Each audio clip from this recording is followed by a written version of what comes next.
Start presents Bihar की बात, को पावर्ड बाय सेंसोडाइन एंड विमल। बोलो जुबां केसरी। लेकिन एनटीए तो इस बात से साफ इनकार कर रही है दिलीप, आप छात्र नेता हैं, कि पेपर लीक हुआ ही नहीं। एनटीए कह रही है कि कुछ केंद्रों पर समय की बर्बादी की शिकायत थी, इसलिए हमने ग्रेस मार्क्स दिया। पेपर लीक की बात से एनटीए साफ इनकार कर रही है। आप जिस बात का दावा कर रहे हैं कि पटना में यह हुआ है, मामला इकोनॉमिक ऑफेंस विंग के पास है, एनटीए उसको बिल्कुल एडमिट करने तक को तैयार नहीं, एनटीए मानने को तैयार नहीं। ऐसे में आप जो इतने छात्र बैठे दिखाई पड़ रहे हैं जिनका भविष्य अधर में लटका हुआ है, आप इस पूरे प्रोसेस को कैसे देखते हैं? मतलब आपको क्या लग रहा है कि क्या सिर्फ कोर्ट जाना ही एक विकल्प बचा हुआ रह गया है, या आंदोलन को और तेज किया जा सकता है? कैसे देख रहे हैं? क्योंकि काउंसलिंग का प्रक्रिया तो रुका नहीं है, काउंसलिंग प्रोसेस चल ही रहा है। देखिए सर, चोर कभी कहेगा कि हम चोरी किए हैं, और चोर चोर क्या खुद अपनी चोरी की जांच करेगा? एनटीए वही काम कर रहा है, जो चोर है वही जांच कर रहा है। बिहार में भी अभी हाल ही में टीआरई 3 शिक्षक भर्ती का बीपीएससी का पेपर लीक हुआ 15 मार्च को। आर्थिक अपराध इकाई ने जांच रिपोर्ट दिया कि पेपर लीक है। बीपीएससी ने कहा कि नहीं, पेपर लीक नहीं है, कोई सबूत नहीं है। जब हम लोग आंदोलन का आह्वान किए तब जाकर बीपीएससी ने परीक्षा रद्द किया। 1 अक्टूबर 2023 को सिपाही भर्ती का बिहार में पेपर लीक हुआ। उस समय भी जो बोर्ड है सीएसबीसी, उसने कहा कि कोई पेपर लीक नहीं हुआ। जब हम लोग आंदोलन का आह्वान करते हैं तब जाके परीक्षा कैंसिल होती है। तो कोई भी भर्ती आयोग, कोई भी भर्ती बोर्ड अपने से एक्सेप्ट करता ही नहीं है कि पेपर लीक हुआ है। और यही सबसे दुर्भाग्य की बात है, ये लोग इतना तानाशाह बन जाते हैं कुर्सी मिलते ही कि लोगों को कोई सब। हम तो ईश्वर से प्रार्थना करते हैं कि जितने लोग पेपर लीक धांधली सेटिंग में संलिप्त रहते हैं, या ऐसे मामलों में जो संलिप्त है उसको बचाते हैं, वैसे लोगों का इलाज यही फर्जी डॉक्टर करे। और जब इनकी जान जाएगी फर्जी डॉक्टर के इलाज की वजह से, तब इन लोगों को पता चलेगा। ये लोग जो फर्जीवाड़ा कर रहे हैं पूरा, आपको बता दूं मैं, विजेंद्र गुप्ता नाम का एक व्यक्ति है जो समस्तीपुर में नीट एग्जाम के 1 महीना पहले बता दिया था कि नीट का भी पेपर लीक हो जाएगा। जो लोग बीपीएससी टीआरई 3 का पेपर लीक कराए, वही लोग नीट का भी पेपर लीक करा लेंगे। 1 महीना पहले विजेंद्र गुप्ता ने मीडिया के सामने बताया था, और सही में नीट का पेपर लीक हो गया। तो जो लोग बिहार में सिपाही का पेपर लीक में विजेंद्र गुप्ता कौन है? ये विजेंद्र गुप्ता कौन है? सेटर है, वो भी ये सब मामलों में संलिप्त रहता है। ये सब मामलों में संलिप्त रहता है। एक विशाल चौरसिया पकड़ाया था टीआरई 3 शिक्षक भर्ती पेपर लीक में बिहार में, उसी का कोई फ्रेंड है, और उसका भी शायद नाम पेपर लीक में है। तो उसने मीडिया के सामने ये कबूल किया था कि इसका पेपर लीक हुआ है, और नीट यूजी का भी पेपर 5 मई को है, उसका भी पेपर लीक होगा। और 1 महीना पहले वो बोलता है और सही में पेपर लीक हो जाता है। तो कैसी व्यवस्था चल रही है हमारे देश में, हमारे बिहार में? और इसके लिए सबसे बड़ा दोषी कोई है तो हमारा पॉलिटिकल सिस्टम, क्योंकि बड़े बड़े नेता जो शिक्षा माफिया है, सेटर है, कोचिंग, बड़े बड़े कोचिंग वाले, पटना के कुछ बड़े बड़े कोचिंग वाले संलिप्त रहते हैं पेपर लीक में, और हमारे बड़े बड़े नेता ऐसे लोगों को बचाते हैं। क्योंकि इलेक्शन में जो हेलीकॉप्टर उड़ता है उसका पैसा कहां से आएगा? बिहार में कोई उद्योग धंधा नहीं है, फैक्ट्री नहीं है जो बिजनेसमैन से चंदा ले लेंगे। तो यही पेपर लीक का पैसा वो लोग देता है, सेटर सब, बड़ा बड़ा सेटर, बड़ा बड़ा कोचिंग संस्थान जो इस पेपर लीक में संलिप्त है, ताकि वो लोग हमको बचाए, नेता लोग। और बचाता है, नेता लोग बचाता ही है ऐसे लोगों को। आज बीपीएससी का पेपर लीक हुआ 15 मार्च 2024 को। उसमें कहा गया था कि बीपीएससी ऑफिस के अंदर के अधिकारी ने पेन ड्राइव का कोड बताया। आज तक बीपीएससी के किसी अधिकारी पे कोई कार्रवाई नहीं हुई। उस समय ये बात सामने आई कि पटना के मुसल्लापुर हाट के कुछ कोचिंग संचालक, कोचिंग शिक्षक शामिल है पेपर लीक में। आज तक किसी कोचिंग वाले पे कोई कार्रवाई नहीं हुई, यहां तक कि नाम भी उजागर नहीं किया गया। 67वीं बीपीएससी सिविल सेवा, जिससे एसडीएम, एसडीओ बनते हैं, उसका पेपर लीक हुआ था। मैंने मुख्यमंत्री नीतीश कुमार जी को क्वेश्चन भेजा था परीक्षा से 11 मिनट पहले, तब जाकर नीतीश कुमार जी ने परीक्षा कैंसिल किया, और जांच हुई तो डीएसपी तक अरेस्ट हुआ, जो खुद सेटिंग से डीएसपी बना था और अपने परिवार के लोगों का सेटिंग करवा चुका था।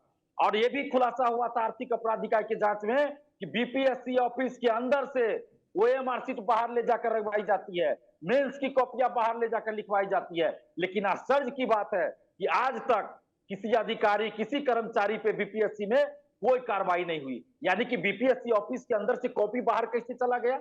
हवा में उड़ के चला गया क्या? मिस्टर इंडिया का काम हो रहा है कि हवा उड़ के चला गया, कॉपी को लिख के फिर दे दिया। और बीपीएससी के परीक्षा नियंत्रक उस समय के बीपीएससी ऑफिस के अंदर ही आवास बना कर रहते थे, जहां ओएमआर सीट और अन्य गोपनीय दस्तावेज रखा जाता है उसके बगल में रहते थे। तो आप समझ सकता है, उस परीक्षा नियंत्रक को जब हम लोग हटाने की मांग किए तो नीतीश कुमार जी ने हटा दिया और डीएम बना दिया लखीसराय का। और अभी उस दागी आदमी को बीएसएससी, बिहार कर्मचारी चयन आयोग का मेंबर बना दिया गया, जहां 13,000 पदों पे बहाली चल रही है। बीएसएससी सीजीएल 4 की वैकेंसी आने वाली है, जिससे सचिवालय सहायक, जिसको मिनी आईएएस कहा जाता है बिहार में, उसकी वैकेंसी आने वाली है। और उस अमरिंदर कुमार को बीएसएससी का मेंबर बना दिया गया और बीएसएससी का अभी तक कोई अस्थायी अध्यक्ष नियुक्त नहीं किया गया।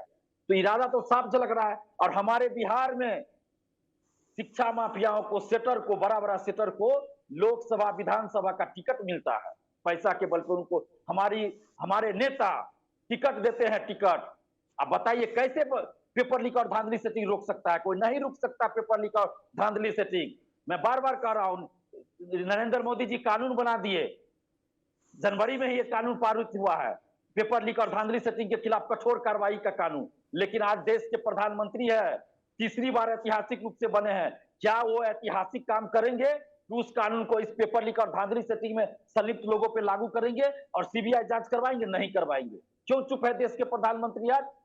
क्यों चुप है? बिहार का कोई भी नेता देखिएगा पटला में बहुत बड़ी बात सवाल डॉक्टर संजय ये है कि नीट का पेपर लीक, बीपीएससी का पेपर लीक, पता नहीं और कितने एग्जाम्स का, दरोगा का पेपर लीक, और ये दिलीप जितने एग्जाम्स की बात कर रहे हैं सबका पेपर लीक।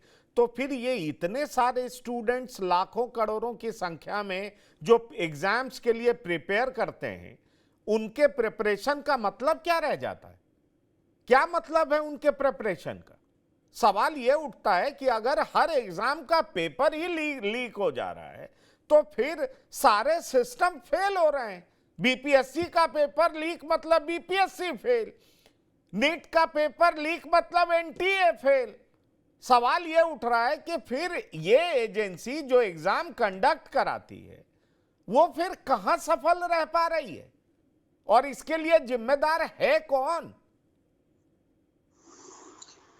क्योंकि दिलीप ठीक बोल रहे थे, ये तो मेरे साथ रहते ही हैं, कई पैनल में रहते हैं, और जब भी कोई शिक्षक का सवाल हो, बीपीएससी का सवाल हो, पेपर लीक का सवाल हो, तो दिलीप बड़ा मुखर होकर के चीजों को रखते हैं। लेकिन एक पीड़ा तो है, ये छात्रों की पीड़ा तो है भाई। ग्रेस मार्क्स को ही समझ लीजिए ना, ग्रेस मार्क्स क्यों दिया जाता है? अगर आपने कोई क्राइटेरिया ही बनाया कि इन बच्चों को पेपर लेट से मिला था, जिन कारणों से, जिनकी गलती की वजह से भी पेपर लेट से मिला था, तो क्या grace marks cut off marks से भी ऊपर हो जाएगा? ये भी एक सवाल है भाई। कोई बच्चा 30 नंबर अगर पास करने के लिए उसको चाहिए, वो बच्चा 28 नंबर लाता है, 2 नंबर का ग्रेस मार्क्स दे करके उसको 30 दे दिया जाता है कि चलो भाई 30 नंबर में ये लड़का पास कर जाएगा। ग्रेस मार्क्स का ये मतलब तो नहीं कि अगर 28 नंबर उसको आ रहा है और आपने ग्रेस मार्क्स दे करके उसको 56 नंबर दे दिया, ये कट ऑफ से भी ग्रेस मार्क्स ऊपर हो गया, कैसे हो गया? अगर ग्रेस मार्क्स का ही आपने प्रोविजन किया, एक कट ऑफ तो आप ही ने बनाया, कट ऑफ से ऊपर कैसे चला गया ग्रेस मार्क्स?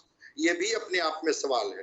तो इतने तरह की चीजें उसमें मिली हुई है ना, 67 बच्चों का एक एक सेंटर पर रैंकिंग को लेकर के कि भाई ये इतना नंबर लाने वाला बच्चा इतना रैंक से सीधे इतना रैंक पर इसलिए चला जाए कि उसको गवर्नमेंट मेडिकल कॉलेज मिले ही नहीं और फिर प्राइवेट मेडिकल कॉलेज में वो बाध्य हो जाए। तो प्राइवेट मेडिकल कॉलेज की फीस सबको पता है कि एक यूजी में एडमिशन लेने के लिए एक बच्चे को 50 से 60 लाख 70 लाख रुपया देना पड़ता है। ठीक है, प्राइवेट मेडिकल कॉलेज को भी अब कहा गया कि आप डोनेशन सीधे नहीं ले सकते हैं, वो फी ही ले सकते हैं, लेकिन उसके क्या क्या करते हैं वो सबको पता है।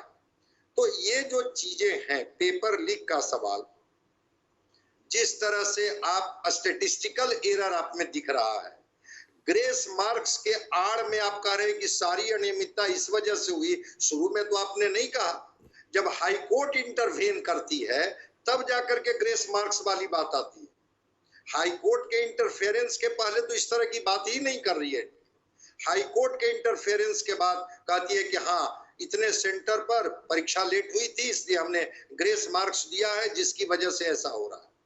तो जो चीजें दिख रही है उन चीजों से तो स्पष्ट लग ही रहा है ना कि जो बच्चे मेधावी हैं, जो बच्चे मेहनत करते हैं, जो बच्चे पढ़ते हैं, जिन बच्चों के अंदर में लगता है कि कम से कम हमारे मेहनत के बदौलत प्राइवेट मेडिकल कॉलेज या और जो कॉलेज खुले हुए हैं, कहाँ वो बच्चे जो गरीब गुरबे के बच्चे, गांव गरीब खेत खलियान के बच्चे, कहाँ कह रहे हैं कि आप वहां मत जाइए।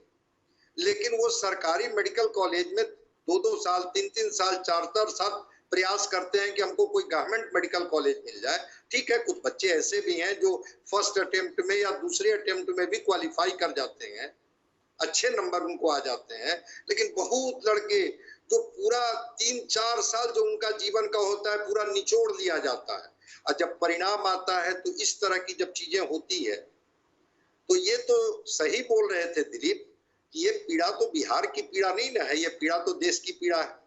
अगर आपने एक सिस्टम बनाया कि नीट के माध्यम से ही पहले स्टेट वाइज, जो आप जज साहब का नाम ले रहे थे कि शुरू में तमिलनाडु कर्नाटका ने विरोध किया था लैंग्वेज को लेकर, बाद में हुआ कि नहीं ठीक है नीट। वी-गार्ड प्रेजेंट्स बिहार की बात, को powered by Sensodyne and Vimal.